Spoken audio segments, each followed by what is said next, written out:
아시시 프란치스코 대성당의 조또의 프레스코와 마지막 시간입니다. 마지막 벽면은 프란치스코 사후에 발생한 기적을 다루는 세 장면으로 구성되어 있습니다. 프란치스코에게 깊은 신심을 가진 이들이 받게 되는 보상과 기적에 대해서 다루는 세 장면을 살펴보도록 하겠습니다.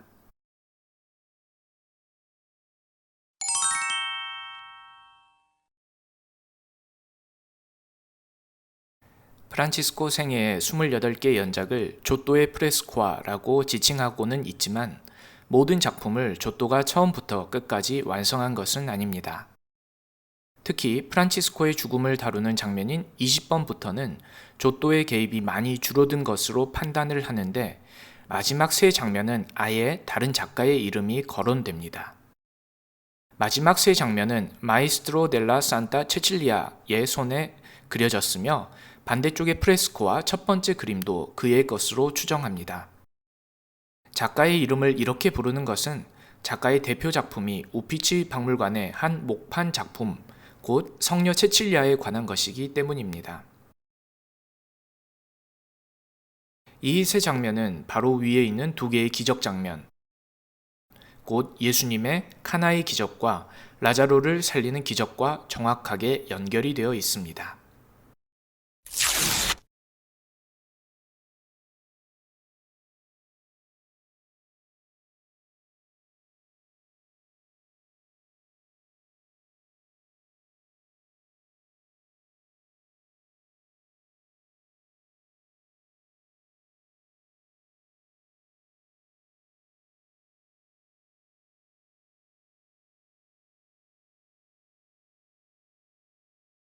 스페인 카탈루냐 지방의 레리다의 요한이라는 사람의 치유 기적입니다. 요한 자신은 원한을 산 일은 없었으나 다른 이에게 원한을 품은 사람에 의해 습격을 받고 죽어가고 있었습니다. 장면 안은 하나의 건물이 꽉 들어찼는데 왼편은 환자가 살아날 가망이 없기 때문에 떠나고 있는 의사와 요한의 아내가 그려져 있습니다. 하지만 이들이 환자에게서 멀어질 때 환자는 프란치스코에게 계속해서 전구를 요청하였고 그의 기도가 들어져서 프란치스코와 그의 시중을 두는 두 천사가 등장합니다. 프란치스코는 환자의 붕대를 풀고 그의 상처에 연고를 바르고 있습니다. 정확히 이 장면은 오상의 힘으로 인해서 치유의 기적이 발생한다고 보나벤투라의 본문은 말하고 있습니다.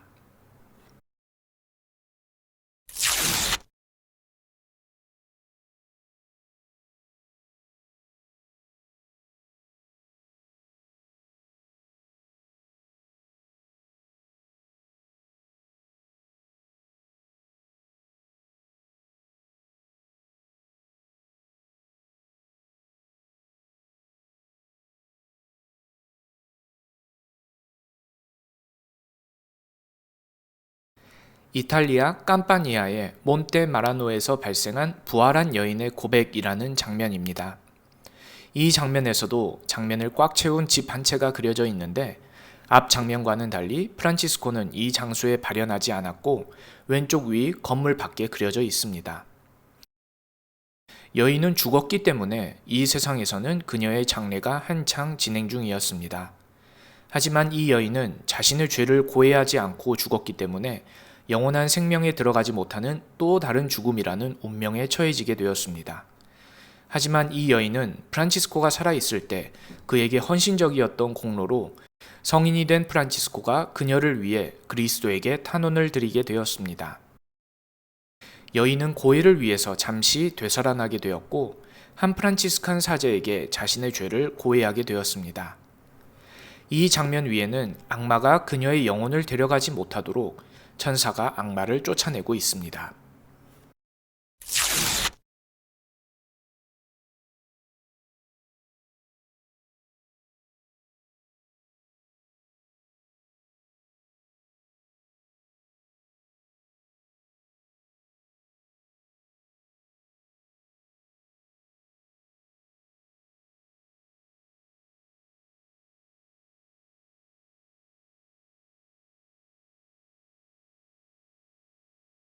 조또의 프레스코와 전체 장면의 마지막은 알리페의 이단자 베드로라는 사람의 회개와 그의 해방의 기적을 보여주고 있습니다.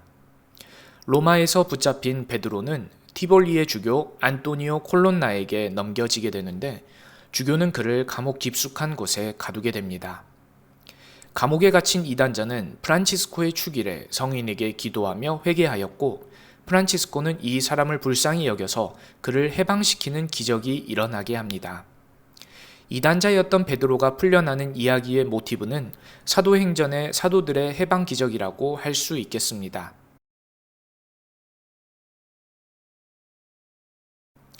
사도행전 12장에서는 사도 베드로의 해방 기적이, 사도행전 16장에서는 사도 바오로의 해방 기적이 등장합니다. 천사가 사도 베드로를 인도하여 감옥에서 끌고 나왔듯이 왼편 하늘에 위치한 프란치스코는 이 해방의 기적을 인도하였고 사도 바오로가 발에 차였던 족쇄가 풀렸듯이 이 장면의 남자도 발에는 족쇄를 찼던 흔적과 함께 그 손에는 그를 묶어두었던 족쇄가 들려 있습니다.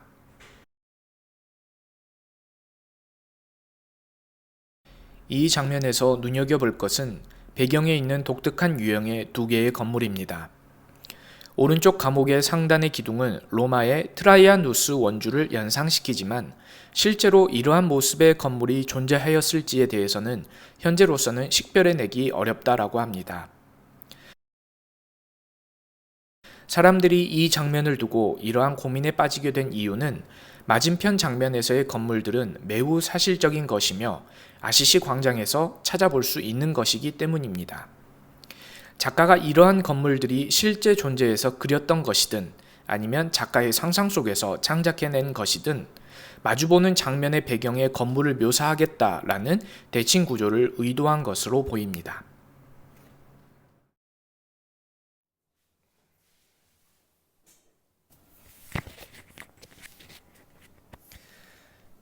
안녕하십니까. 저는 조또의 프레스코와 동영상을 기획하고 제작한 황정민 루카 형제라고 합니다.